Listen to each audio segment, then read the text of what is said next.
그러나 어떤 설교를 해야 가장 의미가 있고 중요할까 생각하다가 하나님께서 우리를 얼마나 사랑하셨는가, 우리를 사랑하시기 위하여 얼마나 큰 희생을 십자가를 통해서 우리를 위하여 이루어 주셨는가, 그거보다 더 중요한 말씀이 없을 것 같아서 오늘 주님이 함께 하시는 교회라고 하는 제목을 가졌지만은 화목제물이 되신 우리 예수님에 대한 말씀을 오늘 좀 나누려고 그럽니다. 40년 전 5월의 셋째 주일은 5월 19일이었어요. 근데 오늘은 5월 18일이지요. 그때 11시 예배는 저는 혼자 만성리에 가면은 천성산 있고 그에 올라가면은 기도원이 있었는데, 그때는 기도원도 운영을 하지 않고 있을 때에 19일 날 11시가 돼서 홀로 계곡에 있는 바위 위에서 예배를 드리면서 저도 1시간 동안 혼자서 예배를 드렸어요. 예배를 드리면서 하나님, 저에게 다시 한번 하나님의 교회를 섬길 수 있는 기회가 주어진다고 하면은 정말 좋은 교회, 주님의 교회, 주님이 다스려 주시는 교회, 그리고 모든 성도가 교회의 주인 되어서 하나님을 섬기는 이런 교회 만들어 보겠습니다. 그런 기회를 저에게 주십시오 하면서 기도했었는데, 40년이 지난 지금 이렇게 많은 성도님들이 같이 기뻐하며 감사하며 이렇게 예배 드릴 수 있도록 많은 구원받은 백성들을 주시고, 더불어서 그날 19일 날 저는 몰랐었는데 나중에 내려와서 보니까 몇몇 사람들이 임 집사님이라고 하는 그 집사님 가정 거실에서 수요일 날 예배 드리고 19일 날 다시 모여서 예배 드리면서 우리도 하나님께 예배할 수 있는 교회를 주시고, 우리에게도 좋은 교역자를, 목회자를 주십시오 하면서 기도했었는데, 그때는 적은 무리였을 것이고 예배 드릴 수 있는 환경도 되어지지 않았을 것인데, 40년이 지난 지금에는 가장 아름다운 환경에서 하나님을 예배하고 하나님께 영광을 돌릴 수 있는 이 은총을 주신 것을 생각하니까, 내가 잘 안 우는 사람인데 하나님 앞에서 그런 결심을 했던 일이 있거든요. 고생스럽고 힘들어서는 내가 울지 않지만은 기쁜 일이 있을 때, 감사할 때는 내가 울겠습니다 했는데, 이번 한 주간 동안 시간마다 얼마나 감사하고 기뻐한지요. 결국에는 왜 그래요? 우리의 믿음의 소원과 기도를 들으신 하나님께서 우리 교회와 함께 해주셨기 때문에 지금 이런 은혜를 우리가 함께 누릴 수 있는 것이고, 그 주님이 우리와 함께 해주셨기 때문에 열악한 환경에서 예배하던 우리에게 가장 아름다운 환경에서 이렇게 좋은 예배당에서 하나님께 예배할 수 있는 이 은총을 하나님이 우리에게 주신 줄로 믿습니다. 그래서 제가 말씀 전하기 전에, 말씀을 전하다 보면은 나중에 이걸 생각했다가도 시간에 쫓겨서 못할 것 같아서 먼저 이거부터 하십시다. 우리 한번 먼저 저를 따라서 같이 이웃 사람들, 옆에 있는 사람들을 쳐다보면서 서로 사랑의 인사를 합시다. 오셔서 감사합니다.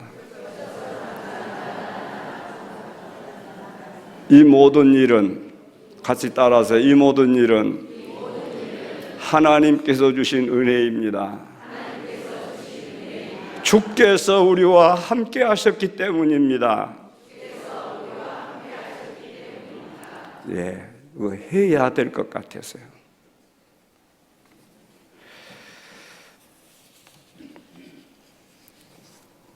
하고 싶은 말씀이 많아가지고 이게 A4 용지로 9페이지나 나왔더라고요.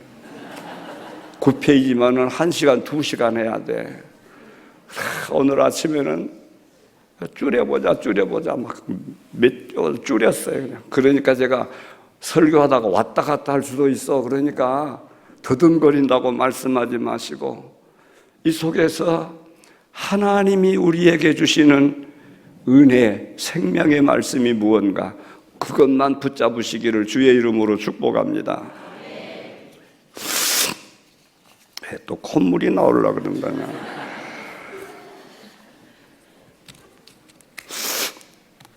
복음서를 읽어보고 사도행전을 읽어보면은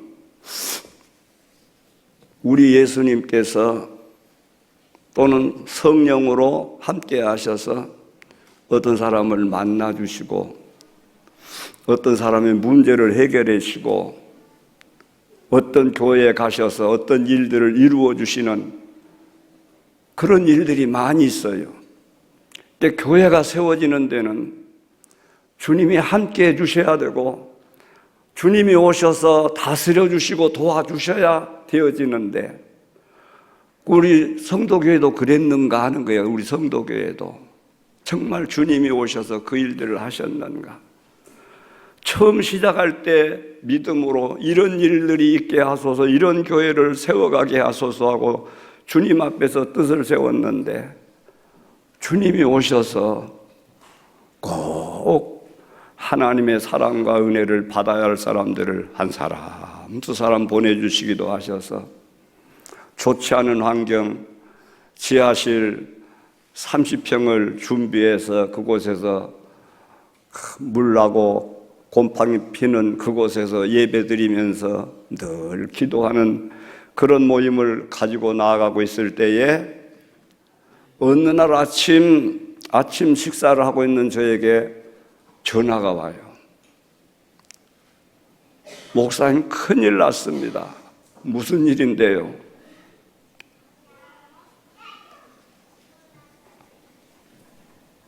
그대로 할게요. 광명이 아빠 배가 태풍에 침몰됐답니다. 그런 소식을 전해줘요. 밥을 먹다가 밥이 어찌 넘어갑니까? 밥상을 치워놓고 하나님, 안 돼요. 살려주셔야 돼요. 온 세상을 다스리시는 주님이신데 자기 백성을 구원하시겠다고 약속하신 주님이신데 주님, 반드시 살려주셔야 돼요. 한참 다른 사족을 붙일 게 없어. 그냥 그 순간에 뭔 전능하신 하나님 그런 그게 뭔 소용이 있어요. 지금 하나님 살려주셔야 돼요. 하나님 살려주셔야 돼요. 그래야 교회가 되죠.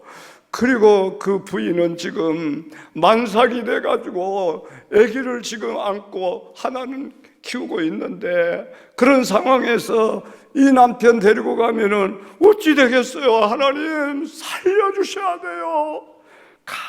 간절히 기도하는데 우리 주님께서 말씀을 저에게 한마디 딱 주시는데 사도행전 27장 22절 말씀이었어요. 안심하라. 생명에는 아무런 손상이 없겠고 오직 배뿐이리라 하는 하나님의 말씀을, 성경에 있는 말씀을 저의 마음에 확 넣어주셨어요. 오, 하나님 살려주셨구나.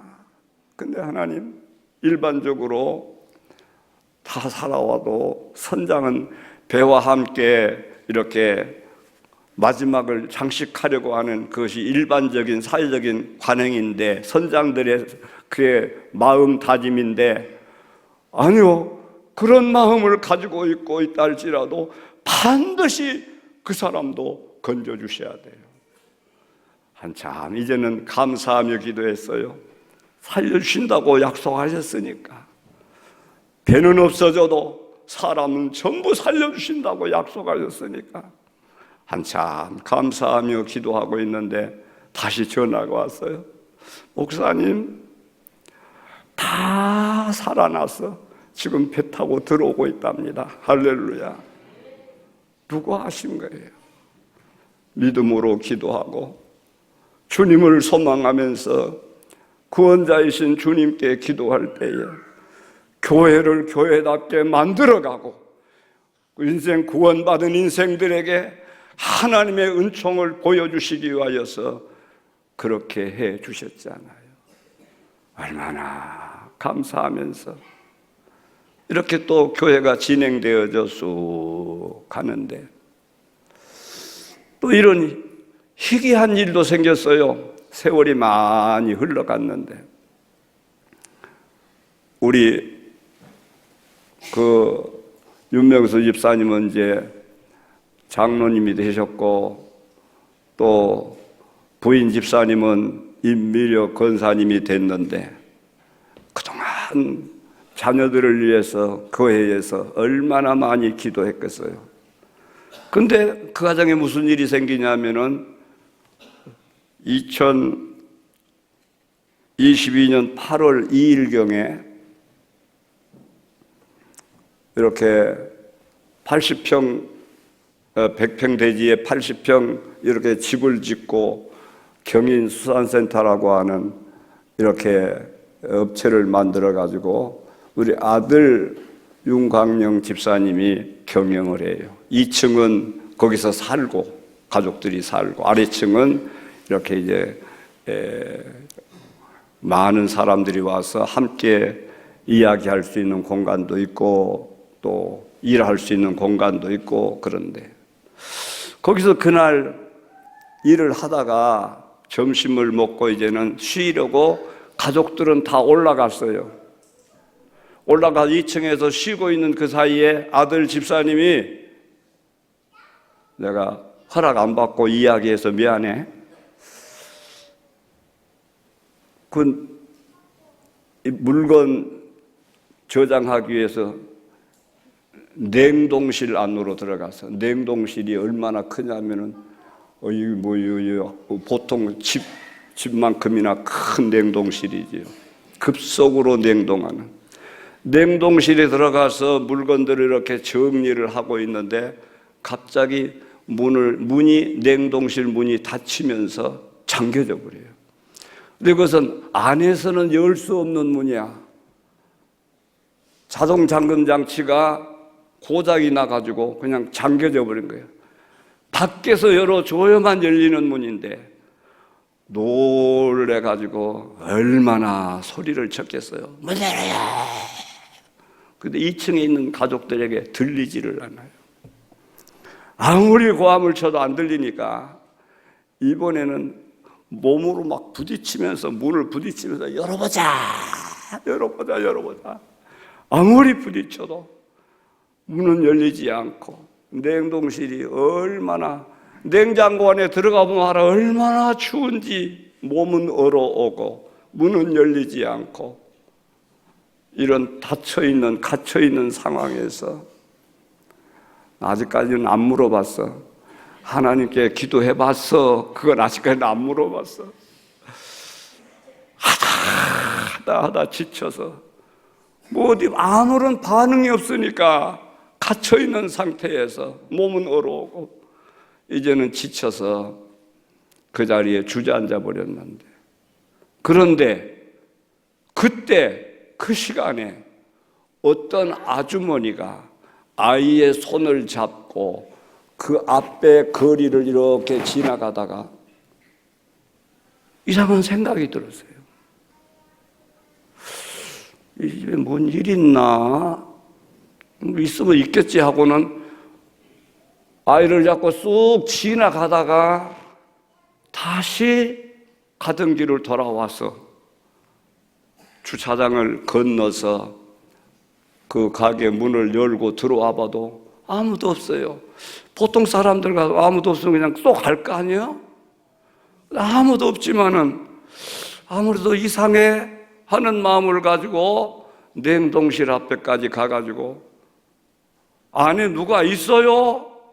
하고 물어본 거예요. 지쳐 쓰러져 있던 우리 집사님이 예, 여기 사람 있어요. 근데 문이 잠겼어요. 문 좀 열어주세요. 문을 열고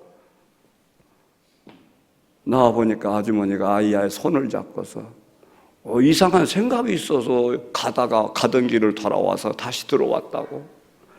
너무너무 감사해요. 감사한데 좀 연락처 전화번호 좀 달라고 그러니까 아니요, 괜찮아요. 건강하십시오 하고서는 웃으면서 아이의 손을 잡고 갔는데 백방으로 그 사람을 찾아보려고 아무리 노력을 해도 지금까지도 그 사람이 안 나타나요. 그래서 가족들이나 저는 그런 생각을 해요. 이 위험한 때에 사도행전에 보면은 사도들이 감옥에 갇혔을 때에 천사를 보내어서 그들을 끄집어내더니 베드로가 감옥에 갇혀 있을 때에 죽기 전날 이렇게 온 교회는 집에서 기도하고 우리 베드로를 좀 살려주십시오 기도하는데 그때에 천사가 와서 이 쇠사슬에 매여 있는 이 베드로가 묶여 있을 때에 그 옆에는 다른 군인들이 양쪽에 딱 같이 있는데 그 사이에 와서 딱 보니까 쇠사슬이 풀리고 옆구리를 쳐서 일어나게 만들고 다시금 문 앞으로 걸어가니까 밖에 이렇게 간수들이 지키고 있는데 문이 활짝 열려도 그들이 몰라보고 그렇게 해서 거리에 나와서 천사가 떠나간 다음에 어머, 주의 천사를 보내서 나를 이렇게 건져내 주셨구나 믿음으로 생각하면서 성도들이 모여있는 그곳에 가서 나 살아났다 그리고는 또 다른 곳으로 가는 이런 내용들이 사도행전에 나타난 말이에요. 성경에 나타나고 있는 그 일들을 주의 천사를 보내셨든지 아니면 지나가는 어떤 사람의 마음속에 아무도 듣지 못하는데 이 고통스러운 소리를 큰 소리로 이 사람에게는 마음의 소리로 울리게 와가지고 이렇게 들어와서 이렇게 우리 집사님을 건져내도록 이렇게 주의 손길로 역사하셨구나. 그리고는 병원에 가서 검사를 해봤더니 얼마나 문에 부딪혔던지 갈비뼈가 3대나 깨져 있더라요. 근데 그 상황에서 주의 교회를 믿음으로 강하게 나아가고 기도하면서 강하게 나아가게 만들려고 하는 하나님의 교회를 주께서 기도를 들으시고 그리고 가족들에게 구원의 손을 펴셔서 하나님께서 이처럼 우리를 사랑하시고 주님은 이처럼 우리를 도와서 구원하시는 분이시는구나 하는 것을 깨닫고 더 큰 믿음으로 주님을 사랑하고 주께 영광을 돌리면서 이렇게 살도록 하기 위하여 우리 주님께서 이런 일을 하셨구나 생각할 때에 오늘의 우리 교회는 주님이 함께 하셔서 이루어진 교회고 주님이 도와주셔서 역사하셔서 이루어진 교회라고 하는 것을 이렇게 저는 소개하면서 주님이 함께 하시는 교회는 어떤 교회라고 하는 것을 우리 모두가 마음에 깨닫고 주님을 믿는 자는 같이 한번 고백하십시다. 하나님을 경외하는 것과 주님께 순종함으로 하나님께 예배할 뿐만 아니라 늘 깨어 기도하는 교회가 주님을 주님 되도록 하시는 살아있는 교회요, 건강한 교회입니다. 이것을 아셔야 돼요. 오늘 여기 우리 아이들이 왔는데 내가 우리 아이들 때문에 이야기 하나 해야 될 것 같아요. 내가 교회를 이렇게 섬기다가 어느 날 새벽 기도를 마치고 8시 15분경에 이제 신월동에 있는 우리 아파트로 갔는데, 아파트 그 경비실 앞에, 관리실 앞에 웬 아이가 하나 별로 엄마한테 소리를 듣고 내려왔는지 가만 멍하게 있더라고요. 그래서 내가 물었어요. 유치원 가냐? 그랬더니 뭐 처음 보는 사람이 별소리를 다 해. 가든 말든 하고서는 별로 신경을 안 써요. 그래서 내가 조경민 유치원 가자 그랬어요. 그래도 얘가 깜짝 놀래가지고, 아니 뭔 처음 보는 사람이 뭔 산신령인가? 머리가 하얘가지고 오늘 놀래요. 자기 이름을 부른다고. 그래서 내가 물었어요. 네 이름 어떻게 알았게? 모션을 쓰는데 지금 어떻게 하냐고 말이에요. 보세요. 제가요 처음 보는 아이들 이름을 알 수 있는 사람이라고. 근데 나 어떤 사람이냐면은 이렇게 보니까 가방을 메고 있는데 가방에 조경민이라고 이름이 써졌더라고요. 그래서 조경민이라고 이름을 써줘서 내가 알고 조경민 하고 불렀는데 얘는 그런지 모르고. 근데 우리 예수님은 어떤 예수님이냐 하면은, 나다나엘이 오는 것을 보면서 저 속에 간사한 것이 없구나, 그 사람의 심령까지 하셔요. 삭개오야, 처음 봤는데 삭개오야 내려오라 하시면서 그 삭개오를 불러서 이렇게 오늘 내가 너희 집에 유하여겼다고 하시는, 우리를 아시되, 어린이를 아시되, 우리 예수님은 이름만 아시는 것이 아니라 너는 이런 마음을 가졌구나, 나는 네가 앞으로 이런 사람 되기를 원해 하시면서 그의 지금과 장래에 되어질 일까지 아시면서 우리를 축복하시고 도와주시는 그런 분이 우리 예수님이신 줄로 믿습니다. 그 예수님이 뭐라고 그런지 아요? 어린아이들 내게 오는 것을 용납하고 금하지 말라 하시면서 이런 자들이 하늘의 영광을 누릴 천국을 소유한 사람들이라고 그렇게 축복하셨어요. 그러므로 우리 아이들도 예수님을 사랑할 줄 알고 예수님의 말씀을 들을 줄 알고 예수님께 순종할 줄 아는 그런 믿음의 어린이들로 자라가야 될 것 같아요. 그리고 또 한 가지, 성도교회를 섬기면서 제가 가장 기뻐하고 감사했던 일 중에 하나가, 저한테 설교를 시킬 때에 상에서 결의했다고 설교를 부탁할 때에 어느 날 새벽에 기도를 하는데 우리 어떤 집사님이 딱 생각이 나요. 그 집사님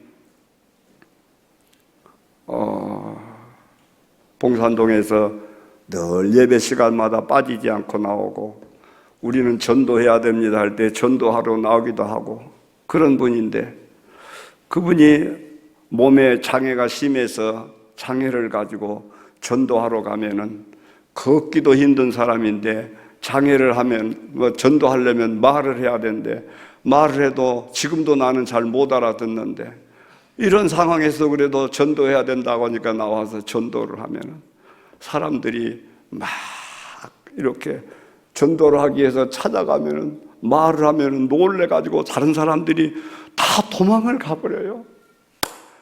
상당히 낙심하는 것을 보고서 제가 하나님께 이런 기도를 드렸어요.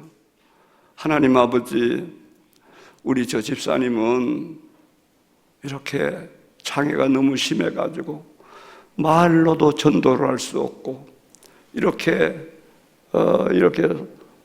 사랑의 손을 펴서도 전도할 수 없는 이런 분인데 우리 집사님에게 아무리 생각해도 이 방법밖에 없겠습니다. 글을 써서 전함으로써 전도할 수 있도록, 글을 써서 전할 수 있도록 이런 은혜를 달라고 제가 축복하면서 상당 기간 기도했던 일이 있어요.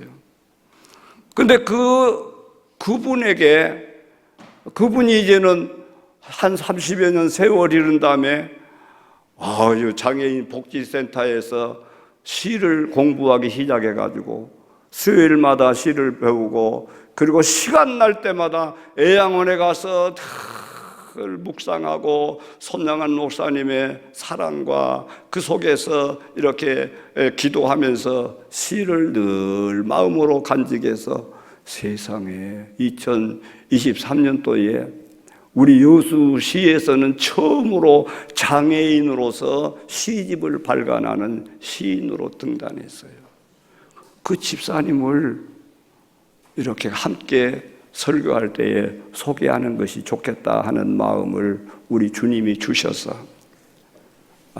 그 집사님이, 그래서 내가 그 집사님에게 편지를 썼어요. 말로서는 제가 잘 통하지를 못하니까 집사님 기도하는데 이런 마음을 주셔요. 우리 집사님이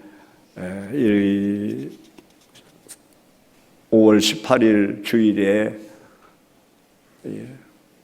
40년 감사시를 한 편 써서 주면은 읽는 것은 내가 읽을 테니까 한 편 써서 주라 그랬더니 주저주저 하다가 써서 시를 써 주셨어요. 기도의 시인 김이곤 집사. 저기 사진 나오네.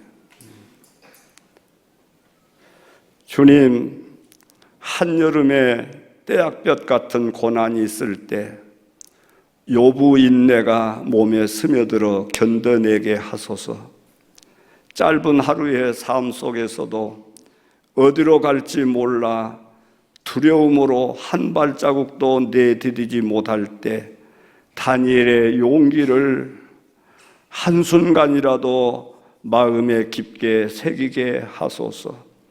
봄날 갓 피어나는 어린 불꽃같이 연약하여도 바람에 흔들리고 비에 젖어도 멈추지 않고 나아가게 하소서. 다윗의 그 믿음의 의지를 닮아가게 하소서. 욥의 인내와 다니엘의 용기와 다윗의 믿음으로 오직 주 안에서 살아가게 하소서. 박수 치지 마세요. 좀 이따 쳐야 돼.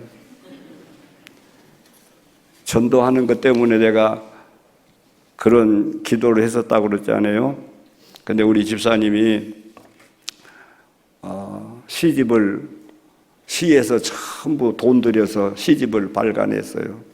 그 시 마음이 마음에게 하는 시 23페이지에 보면은 특별한 심부름이라고 하는 시가 나오는데 이런 게 나와요.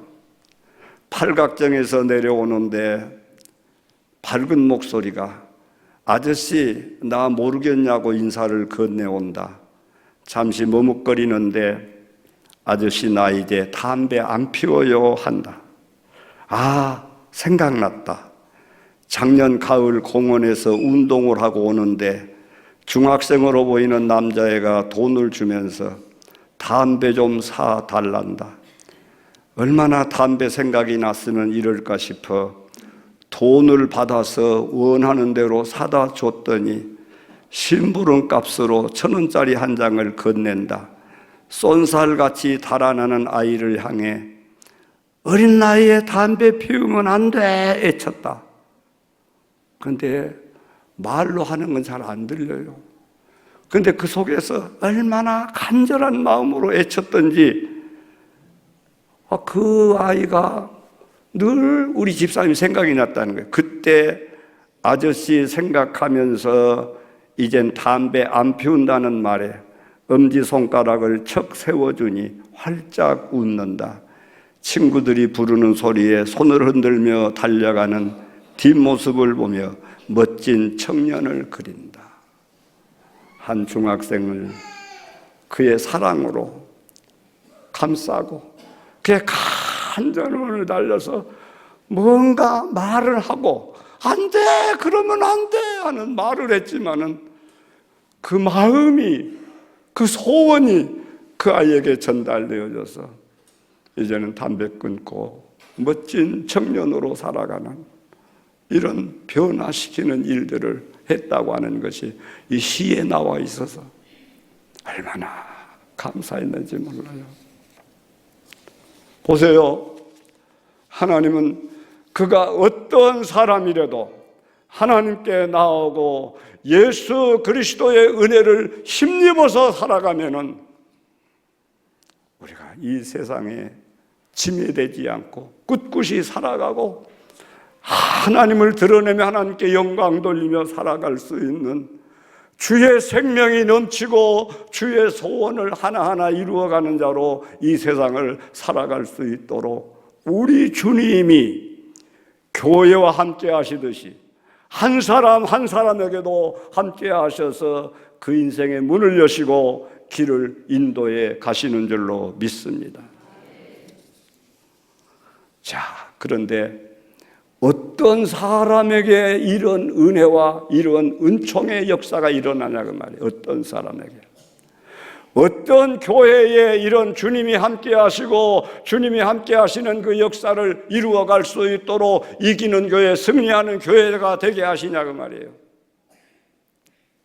예수, 간단히 말하면 예수 그리스도를 믿는 자입니다. 예수 그리스도를 통해서 구원받은 사람인데 우리 예수님께서 우리를 위하여 어떤 일들을 이루어서 구원해 주셨는가, 그것을 우리가 깨달아야 그것을 믿고 그 원하는 대로 믿음으로 받아들이고 순종할 때에 우리에게 교회는 교회다운 교회가 되어질 수 있도록 큰 은혜를 주시고 인생은 인생대로 그 인생의 문제를 해결하면서 승리하며 살아갈 수 있도록 그 은혜로운 손길로 역사해 주신다고 하는 거예요. 자, 오늘 우리 같이 요한일서 4장 9절에서 13절 말씀 우리 한번 같이 읽어보도록 하십시다. 같이 읽습니다. 시작.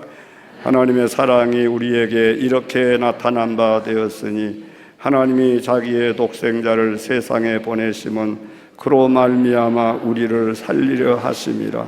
사랑은 여기 있으니 우리가 하나님을 사랑하는 것이 아니요 하나님이 우리를 사랑하사 우리 죄를 속하기 위하여 화목제물로 그 아들을 보내셨습니다. 사랑하는 자들아, 하나님이 같이 우리를 사랑하셨은즉 우리도 서로 사랑하는 것이 마땅하도다. 어느 때나 하나님을 본 사람이 없으되 만일 우리가 서로 사랑하면 하나님이 우리 안에 거하시고 그의 사랑이 우리 안에 온전히 이루어지느니라.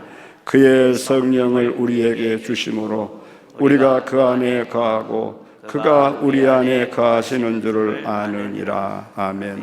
이 속에 많은 말씀이 나와 있지만은 화목 제물로 우리에게 주셨다고 하는 이 부분만 오늘 말씀을 드릴 것 같아요. 화목 제물로.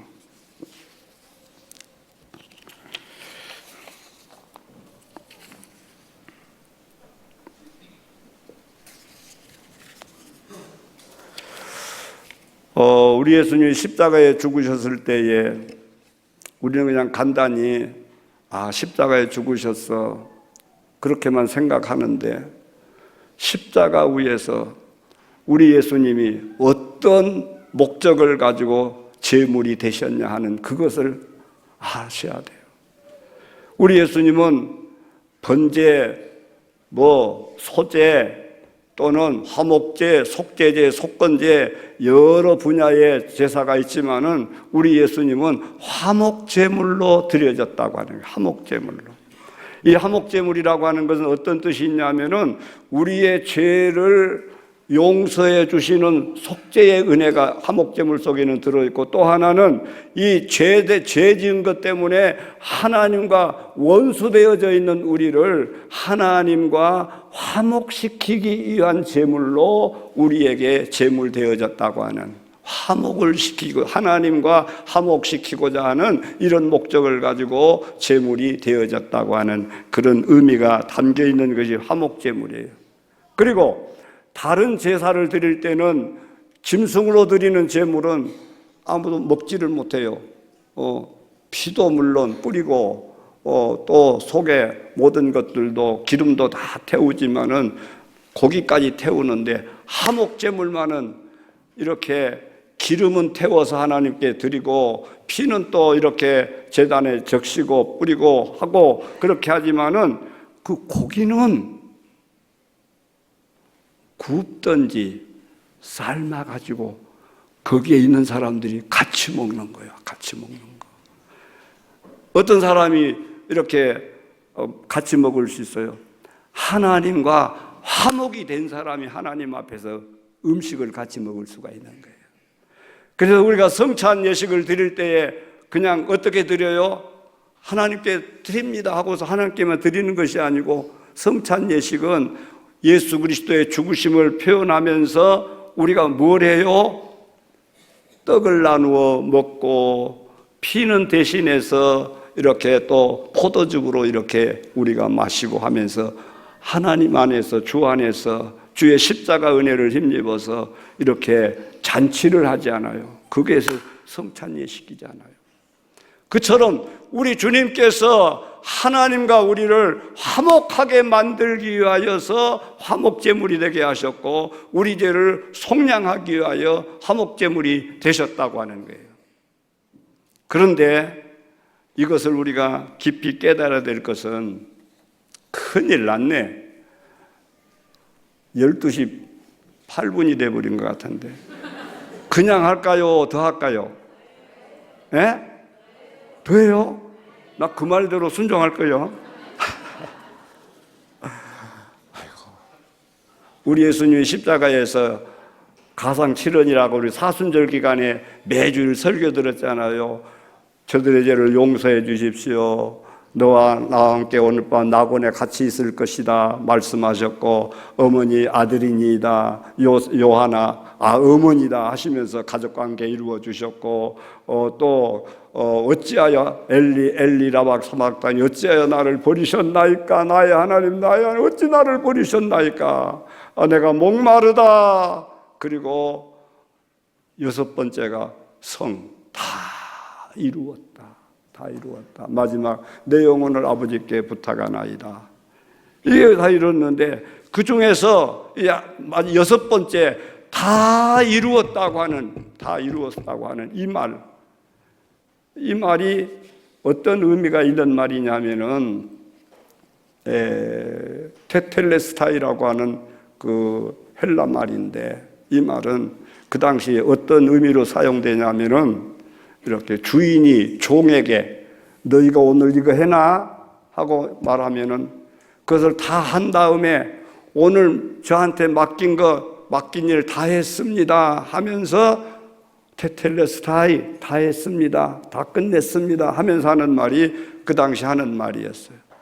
근데 우리 하나님께서 예수님에게 인생을 구원하는 일들을 위하여 네가 십자가의 죽음으로 그 일을 누리고, 그리고 이 모든 제 문제를 해결하기 위하여 십자가에 피 흘려 죽고, 하나님과 원수된 자들을 화목시키기 위하여 화목제물로 죽고, 그리고 이 모든 죽음과 사망의 권세에서 우리를 건져 구원하기 위하여 모든 죄의 값은 사망인데 그 문제를 우리 예수님께서 다 해결해 놔 하고 하나님께로부터 우리 예수님이 그런 명령을 받았다고 하는 거예요.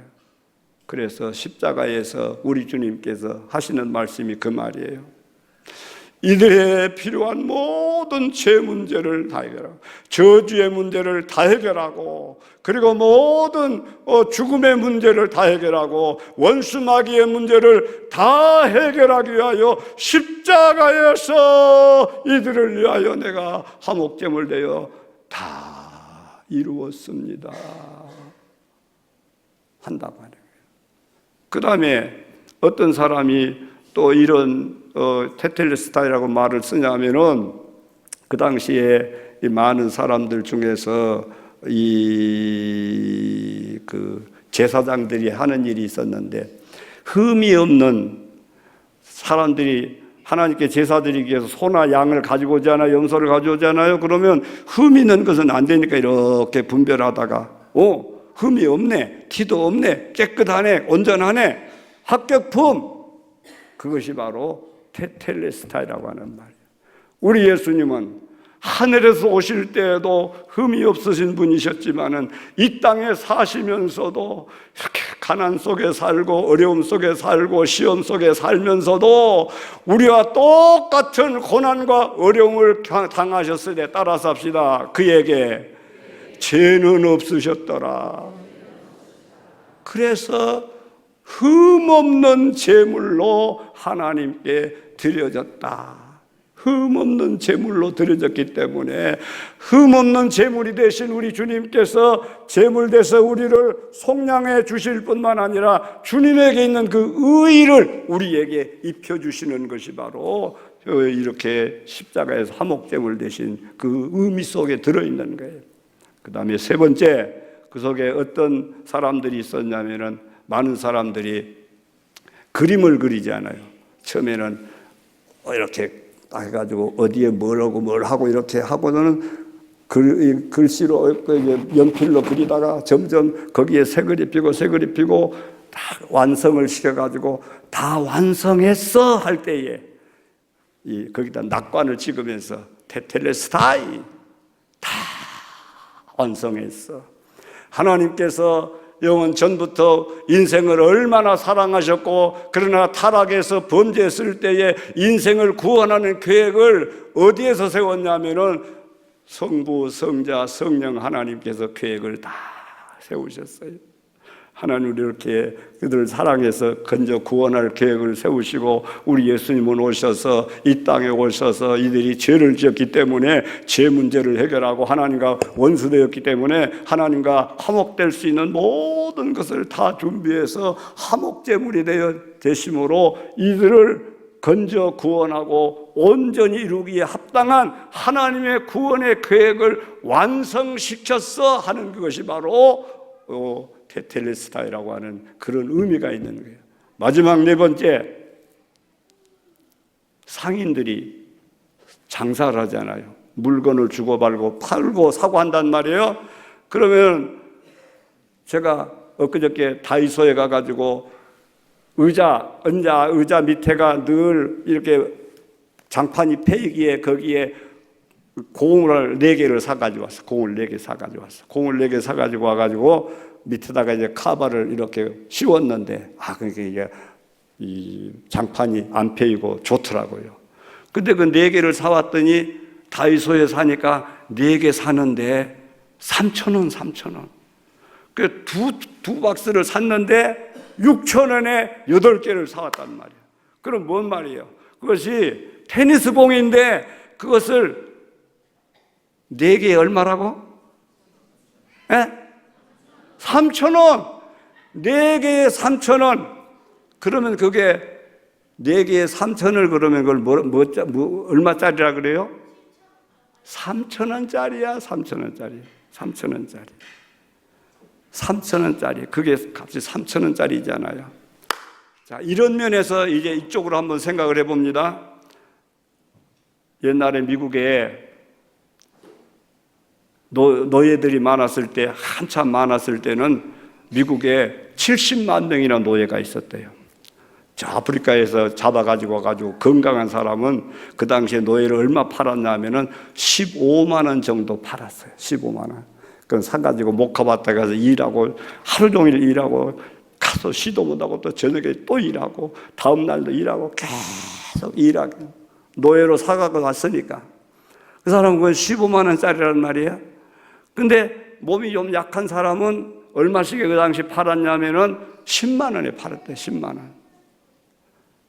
그러다가 일을 하다가 견디지 못해서 도망을 가면은 이 사람이 암흑의 노예라고 하는 것이 낙관이 머리에나 이런 데 얼굴에나 딱 찍혀 있는데 도망을 가가지고는 막 그것을 없애려고 바위에 비비고 나무에 비비고 해서 피가 막 낭자해가지고 그 낙관 그 표시 있는 거 도장 찍힌 거 그거 없애려고 그렇게 해도 왜 없어져요? 안 없어지잖아요. 그러다가 잡혀오면은 노예, 이거 도망갔다가 잡혀온 노예는 5만 원. 그것도 몸이 약한 사람은 3만 원. 이렇게 또 팔렸대요. 제발 와가지고는 아무리 주인에게 잡혀가면은 이 사람이 또 죽게 되니까 맞아 죽고 이렇게 죽게 되니까 안 죽으려면 어떻게 다른 집에 또 팔려가가지고 가는데 그 당시에 얼마? 3만 원. 비싸게 받아요. 5만 원 그밖에 안 돼요. 자, 이제 생각을 해봅시다. 우리 하나님께서 우리를 사랑하여 하나님의 자녀로 하나님 백성으로 살게 해주시어요. 범죄해가지고 하나님을 떠났어요. 도망간 거예요. 멀리 떠난 거예요. 그리고는 죄를 지었어. 또 죄를 지었어. 또 죄를 지었어. 또 악한 죄를 지었어. 패역한 죄를 지었어. 엄청난 무서운 죄를 하나님 앞에 용서받을 수 없는 죄. 이제는 마저 죽어 지옥 형벌 받아야 될 그것밖에 없는 우리를 위하여 우리 주님이 하나님께서 이 값을 청구하는데 뭘로 값을 해결했냐면은 세상에 15만 원, 25만 원, 100만 원 돈으로 해결한 것이 아니라 하나님의 아들 예수 그리스도를 속량의 제물로, 속량의 물로. 그래서 5번 마태복음 10장 45절 한번 띄워주셨으면 해요. 방송실 5번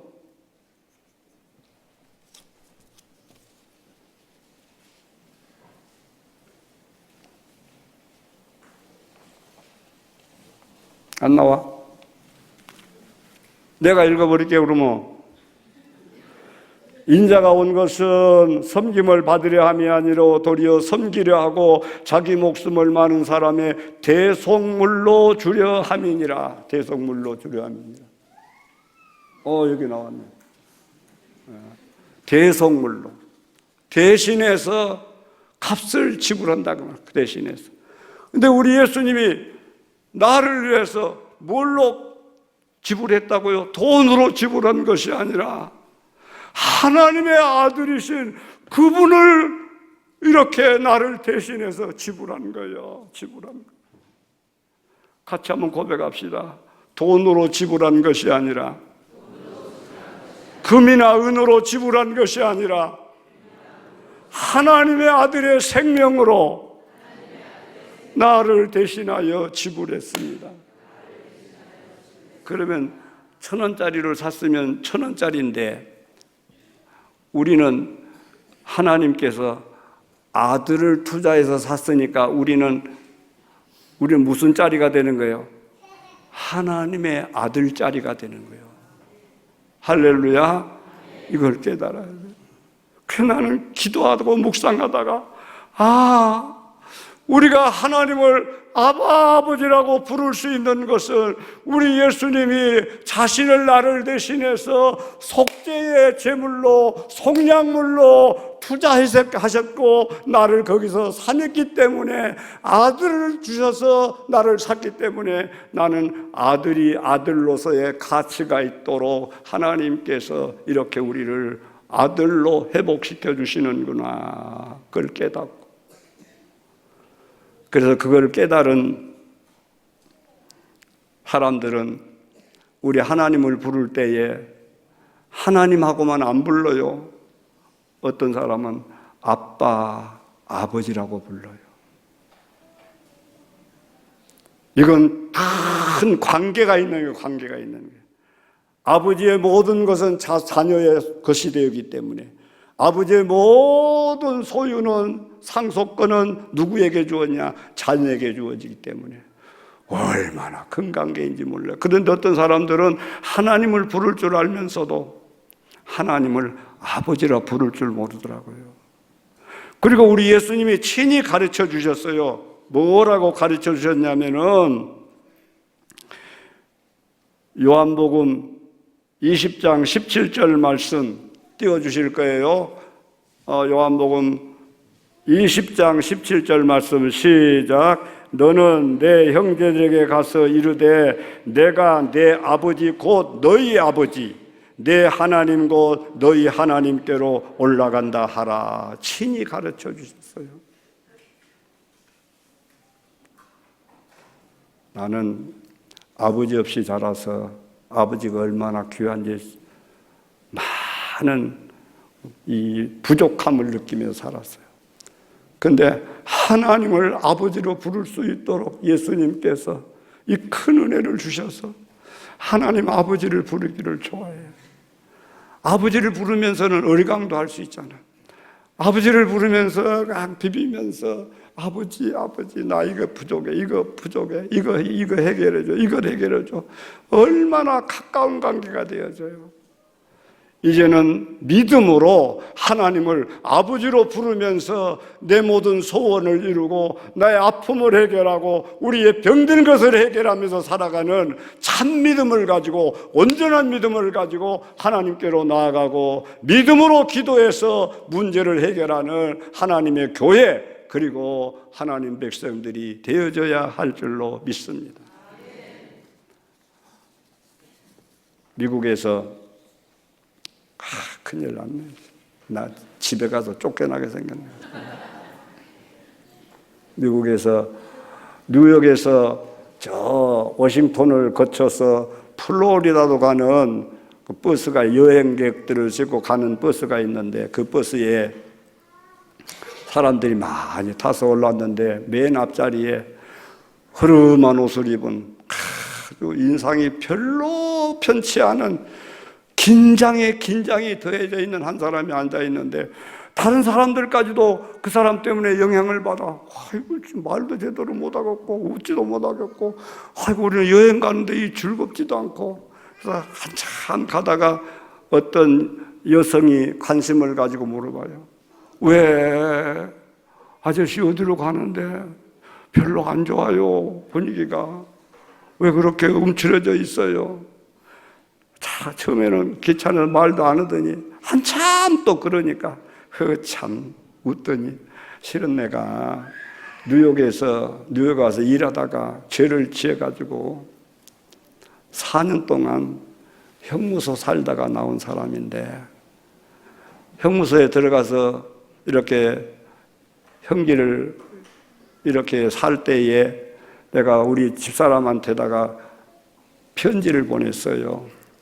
내가 지금 쉽게 집에 갈 상황이 아니니까 앞으로는 편지도 기다리지 말고 살아가기가 힘들면 다른 데로 이사를 가든지, 또 힘들면은 날 그냥 버려도 돼.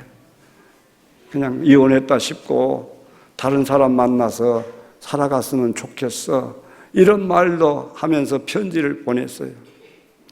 그런데 15일 전에 가석방이 됐다고 하는 이런 말을 듣고, 아이고, 가족들이 그립고 그래서는 다시 편지를 보냈대요.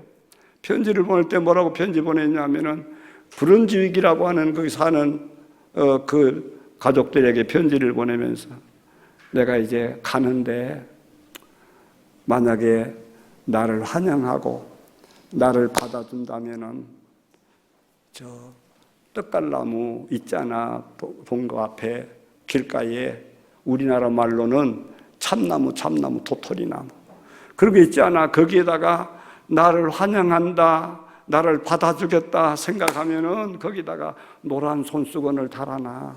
그러면 노란 손수건이 있으면은 나를 환영하는 줄 알고 그리 갈 것이고, 나를 환영하지 않으면 노란 수건이 없는 줄 알고 이혼했거나 다른 데로 이사를 갔거나 나를 환영하지 않는다 생각을 하고 내가 그냥 버스 탄 채로 그냥 지나가고 말 거야 하고 편지를 보냈대요.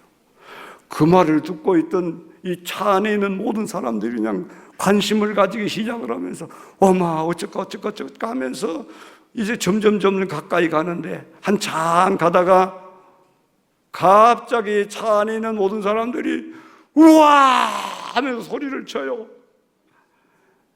그 빙고라고 하는 이 사람도 쳐다보니까 떡갈나무에 참나무에 노란 수건이 달렸는데 20개, 30개, 50개가 모여 200개 더 많게 온 참나무에 가득 달려있어. 가득 달려있어. 그걸 보고 눈물을 흘리면서 그건 무슨 표예요? 떡갈나무에 노란 손수건이 가장 많이 붙여 있다고 하는 건 무슨 표현이에요? 우리는 당신을 사랑해요, 환영해요. 그 표로 달려있는 게 아니에요. 그 표는 또 무슨 아빠, 우리는 아빠를 환영해요, 아빠를 사랑해요 하면서 받아들이겠다고 하는 그 표로 달려있는 노란 손수건이 달려있는 거 아니에요. 그걸 보면서 모든 사람들이 기뻐 춤출 때에 이 빙고라고 하는 사람도 눈물을 흘리면서 차를 거기에 대고 내려서 가정으로 향하여 가. 한 사람의 사랑이, 한 사람의 위로가 이 빙고라고 하는 사람을 다시 살아갈 수 있는 큰 총을 주신 것 같이 이제 우리는 날 위하여 화목제물이 되시게 하여 십자가에 달린 예수님을 바라보셔야 돼요. 지금부터는 그 온 몸에 머리에서 발끝까지 그냥 피부 색깔, 하얀 색깔이라고 하는 하나도 없고 온 몸에 피에 절여 있어요. 십자가에 달리신 그 예수님을 날마다 우리는 바라봐야 돼요. 왜 우리 예수님이 십자가에 그렇게 달려 계시는 겁니까? 왜 예수님께서 온몸에 피를 흘리셔야 되셨던 것입니까? 바로 그것은 우리에게 주님께서 말씀하신 그대로 우리 죄를 속량하시기 위하여 그랬던 것이고, 주께서 약속하신 말씀대로 우리의 하나님과 원수된 그것을 화목시키기 위하여 우리를 위해서 화목제물이 되신 십자가에 온 몸에 피칠을 하고, 십자가 전체가 또 피에 젖어 있고, 십자가에서 흐르는 그 피는 또 땅을 적시면서 이렇게 십자가에 달린 그 모습을 우리는 믿음으로 바라보면서, 십자가의 그 빨간 피는 무엇을 말해주는 것입니까? 성경에 보면은 그렇게 기록하고 있어요. 하나님이 우리를 사랑하신다고 하는 사랑의 표현이에요. 예수님께서 날 위하여 죄를 용서해 주셨다고 하는, 왜?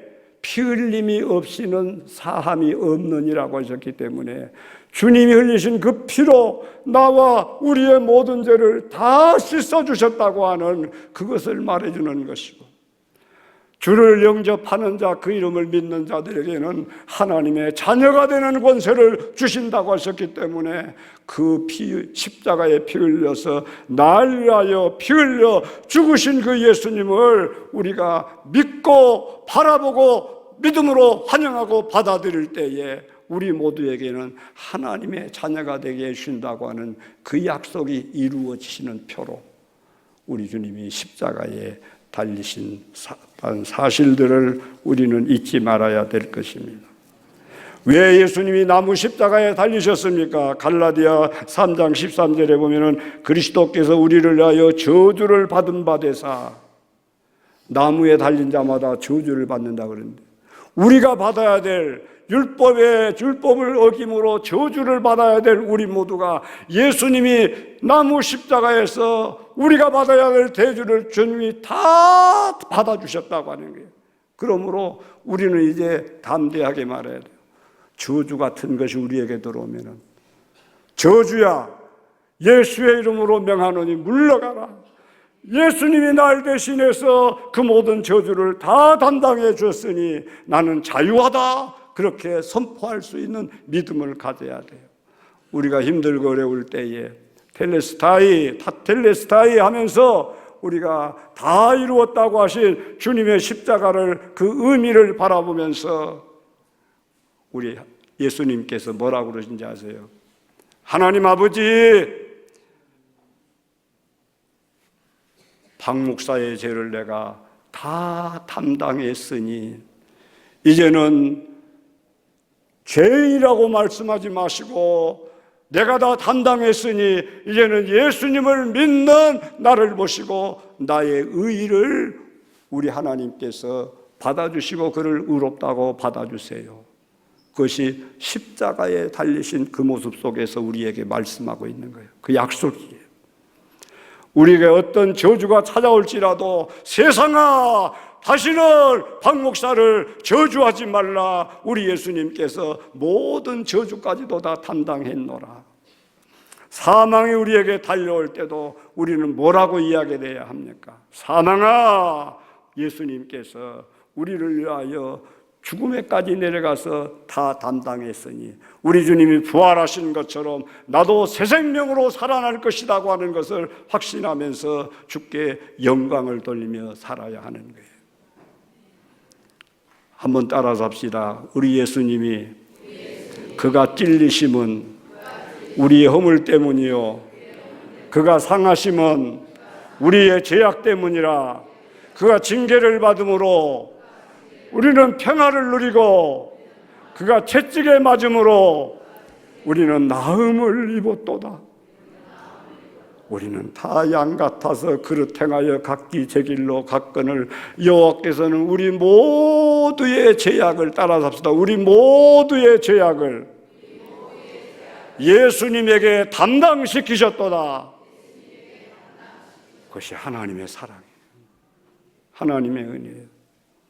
이제는 십자가를 통해서 이루신 그 예수님, 우리가 믿음으로 용서받고 믿음으로 구원받고 믿음으로 하나님의 자녀되고 믿음으로 이 세상에서 승리할 수 있는 하나님의 은총을 모두 힘입는 인생이 되고 그런 교회, 그런 믿음을 가지고 나아가는 그런 교회가 될 줄로, 되어져야 될 줄로 믿습니다.